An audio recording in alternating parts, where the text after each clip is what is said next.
Bienvenue à tous à ce bulletin d'information dont voici le déroulé.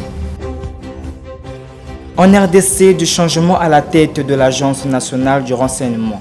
Un nouvel administrateur général à l'Agence nationale du renseignement, nommé par le président Félix Tshisekedi. Il s'agit de Jean-Hervé Bellou, ancien vice-gouverneur de la capitale. Précurseur de la lutte contre l'impunité, il a pour ambition de redorer le blason terni de la centrale de renseignement, affirment ses collaborateurs.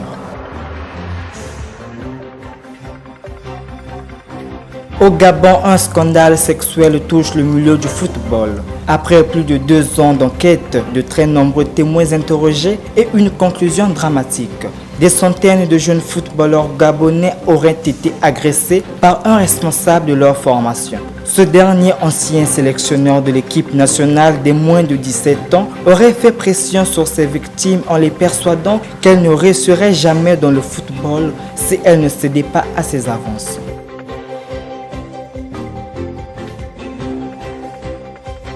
Au Rwanda, Claude Muyaimana, condamné à 14 ans de prison, reconnu coupable de complicité de génocide et complicité de crimes contre l'humanité pour son rôle en 1994 lors de l'extermination des Tutsis du Rwanda.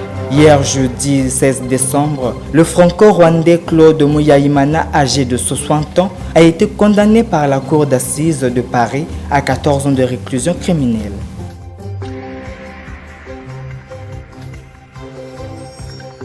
En Libye, les diplômes du Premier ministre pour participer à la présidentielle seraient des faux. La loi électorale libyenne impose à chaque candidat à la présidentielle de présenter un diplôme d'études supérieures, une condition obligatoire pour concourir à l'élection présidentielle. Mais le diplôme présenté par le Premier ministre Abdelhamid Debeiba pose problème et semble être falsifié.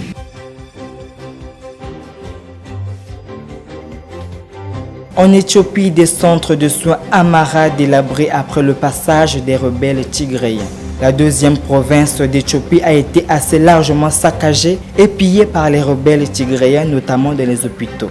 Selon une étude des autorités régionales, il faudrait jusqu'à 30 ans et près de 4 milliards d'euros à l'économie de la région Amara pour retrouver son niveau économique d'avant la guerre civile. C'était un plaisir de vous informer sur TPT+. Merci à tous de l'avoir suivi. Au revoir.